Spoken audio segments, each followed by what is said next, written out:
Bonjour mes frères, bonjour mes sœurs en Christ, bonjour chers internautes. Bienvenue une fois de plus sur notre chaîne YouTube où nous nous édifions mutuellement, moi en émettant ces vidéos et vous aussi par les commentaires que vous faites en dessous de chaque vidéo. Aujourd'hui, ce que nous allons faire, c'est que nous allons faire une petite synthèse. C'est très important. Pourquoi?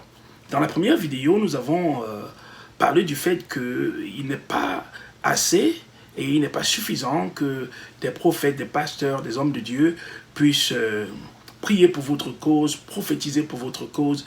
Mais il est aussi important que vous aussi, vous puissiez vous investir. Et en fait, ce n'est pas vous aussi. Il est important que vous-même, vous vous investissiez pour votre cause. Parce que ce n'est qu'en réalité, vous qui pouvez mieux vous investir pour votre cause. Les hommes de Dieu et tout ce que le Seigneur a mis là pour l'édification du corps de Christ, c'est juste pour vous aider à être édifié, pour vous armer, pour vous équiper, afin que vous puissiez personnellement prendre soin de votre propre cause. Donc, mais je disais avant d'aller à ce sujet, je voudrais attirer votre attention sur quelque chose. J'ai souvent utilisé cet exemple ici, dans ma communauté, pour parler aux personnes et leur montrer qu'il n'est pas sage, en effet, de mépriser la parole de Dieu ou de mépriser l'importance de connaître Dieu. De quoi est-ce que je parle? Je parle du fait que vous allez remarquer que tout ce qui est fabriqué par l'homme, par notre ingénierie, vient très souvent avec une notice. Je crois que c'est comme ça qu'on appelle la notice.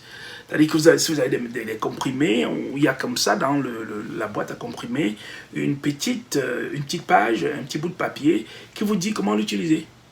Mais il n'y a pas que les comprimés.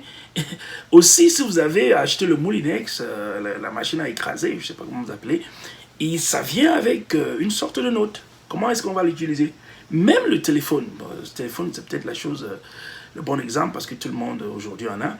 Si vous avez acheté un téléphone, si vous l'avez acheté tout neuf, si vous ne l'avez pas acheté occasion, si vous l'avez acheté tout neuf, il vient avec le carton et tout le reste, il vient avec un petit bout de papier qui vous dit exactement comment l'utiliser et vous montre toutes les touches de votre téléphone et comment est-ce que ça va marcher. Tout ce que l'homme a fabriqué vient avec cela. Mais ça ne vient pas qu'avec cela. Ce que l'homme fabrique a souvent aussi ce que nous appelons la propriété intellectuelle. Donc il est attaché à une propriété intellectuelle qui dit que cet homme a fait cette chose et que personne d'autre ne doit s'en prévaloir. Du moins à titre de création, à titre de créativité. C'est tel ou tel autre qui en a, n'est-ce pas, la propriété intellectuelle.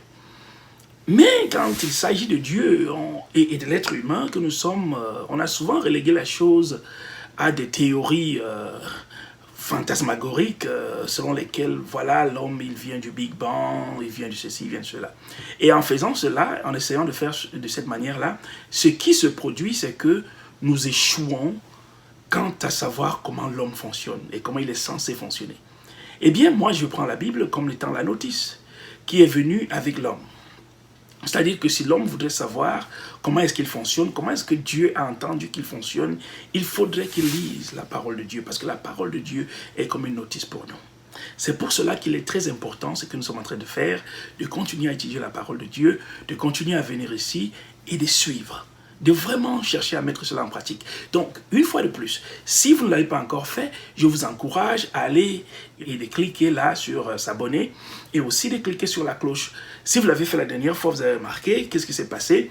Quand j'ai mis la deuxième vidéo en ligne, vous avez pu avoir une notification qui vous a dit, bon voilà, il y a une vidéo en ligne. Vous pouvez choisir de la voir ou de ne pas la voir. Ou du moins, si vous n'avez pas le temps, lorsqu'elle est mise en ligne, à l'immédiat, vous pouvez trouver du temps plus tard, dans votre pause, un moment où vous voulez vous évader un peu, voir quelque chose, vous édifier, quoi que ce soit, venir la voir. C'est ce qui est bien avec le fait, n'est-ce pas, de souscrire et d'appuyer sur la cloche pour avoir les notifications. Mais en plus de cela, il se passe que quand vous vous abonnez et quand vous appuyez sur la cloche, vous me soutenez. C'est aussi votre soutien. Le simple fait de cliquer simplement sur le bouton rouge ici est un grand soutien. C'est votre participation dans ce que je suis en train de faire. C'est un soutien immense pour moi.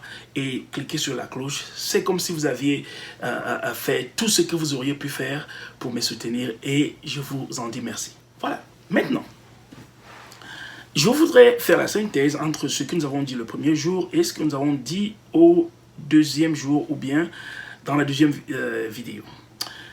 Premièrement, nous avons parlé du fait que l'homme de Dieu par lui-même n'est pas censé être celui qui va vous amener là où vous devez être. Vous devez y participer vous-même. Et au deuxième jour, ou bien dans la deuxième vidéo, nous avons parlé du fait que la connaissance, la compréhension est clé dans votre vie chrétienne.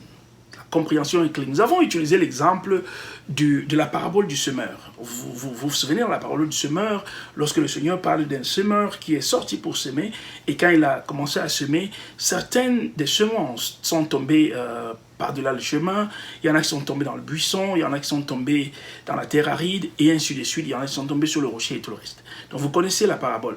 Et dans cette vidéo, j'étais en train de vous expliquer, je me suis intéressé particulièrement à la semence qui était tombée au long du chemin. Parce que la Bible déclare que la semence qui était tombée au long du chemin, elle avait été dévorée, elle avait été picorée par les oiseaux. Et la Bible plus tard vient et explique qui étaient ces oiseaux. Le problème, la question que je voulais poser dans la présente vidéo, c'est comment est-ce qu'on peut donc parvenir à la compréhension de la parole de Dieu? Généralement, les gens peuvent se poser cette question, se disent, bon voilà, la parabole du semeur dit, la parole qui avait été semée dans le cœur de l'homme lui a été enlevée parce qu'il n'avait pas la compréhension. Comment est-ce que je vais donc avoir la compréhension? Ça ne peut pas se passer sans vous. Le pasteur peut prophétiser, le prophète peut prophétiser, on peut prier sur vous, comme disait souvent mon pasteur, jusqu'à ce que vous ayez la calvitie. On peut faire tout cela, mais si vous ne participez pas, ça ne marche pas. Parce que c'est comme ça que c'est censé fonctionner. Alors, vous demandez donc certainement comment on peut voir la compréhension. C'est simple. Je vous ai dit, ce n'est pas une prédication comme d'habitude, ce n'est pas des enseignements comme d'habitude. Je voulais qu'on soit pratique. Comment est-ce que vous avez pu comprendre les cours? Pour ceux qui ont fréquenté, je sais que tout le monde n'est pas allé à l'école, mais prenons l'exemple. Si vous n'avez pas fréquenté, peut-être que vous avez eu un enfant qui a fréquenté, un cousin, un neveu, quelqu'un qui a été à l'école. Comment est-ce que l'on comprend ces cours lorsqu'on fréquente? Il y a des choses que tu peux comprendre tout de suite par les explications du professeur. Donc tu es assis en classe, le professeur il fait des explications au tableau et tu comprends. Mais toujours est-il qu'il fallait que tu sois là en classe et que tu prêtes attention aux explications que le professeur est en train de donner. Si jusqu'à ce point tu n'as pas compris ce qui était expliqué, maintenant il faudrait peut-être que tu rentres à la maison, tu relises tes cours dans ton cahier, dans ton bloc-notes et que tu puisses poser des questions à gauche et à droite ou que tu puisses faire des recherches à gauche et à droite, tu puisses lire à gauche et à droite, tu puisses t'entraîner jusqu'à ce que tu comprennes ce cours-là, jusqu'à ce que tu comprennes cette notion. Il y a cet effort que tu fournis, même dans les choses de la vie courante, pour avoir la compréhension. La compréhension ne vient pas de façon gratuite. La compréhension, ce n'est pas quelque chose que, bon voilà, on est né avec. Non, ce n'est pas de cette façon que ça vient. Donc, c'est la même chose. Quand il s'agit de la parole de Dieu, eh bien, pour avoir la compréhension, il faut aussi émettre cet effort. C'est la même chose pour la parole de Dieu. Donc, ne croyons pas que comme c'est la parole de Dieu maintenant, c'est magique. Je devrais avoir la compréhension, Dieu devrait me la donner de façon magico-religieuse, ça devrait me venir dans le rêve. Non, non, non, non. Les gens que vous voyez comprendre la parole de Dieu, l'expliquer, ils y ont mis un peu de travail. Peut-être qu'ils n'ont pas eu le temps de vous le dire, mais ils y ont mis du travail, ils ont cherché, ils ont lu des livres. Ils ont lu des livres écrits par d'autres hommes de Dieu. Et en lisant ici, en lisant cela, en lisant cette interprétation, cette autre, les concordances bibliques, les ceci, cela, d'autres versets bibliques qui parlent de la même réalité, ils sont arrivés à une certaine compréhension de la parole de Dieu. Il y en a d'autres qui vont jusqu'à lire la version originale en hébreu, la version en araméique, la version en grec et tout le reste. Il y a un travail.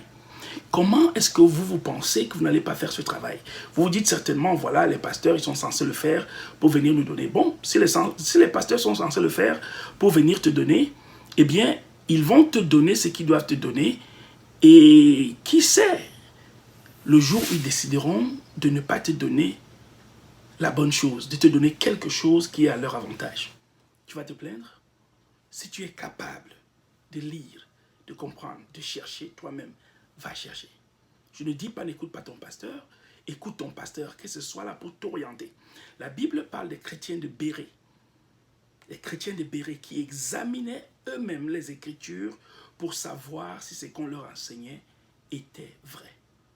Les chrétiens de Bérée, nous avons évoqué cela. ils examinaient pour savoir si ce qu'on leur enseignait était vrai. C'est ton devoir aussi. Et puis si tu n'as pas été à l'école, j'ai dit dans la dernière vidéo, tu as quelqu'un à côté. Il y a des parents qui ne peuvent plus, non pas la force d'aller puiser l'eau dans nos villages, mais qui se font aider par les enfants.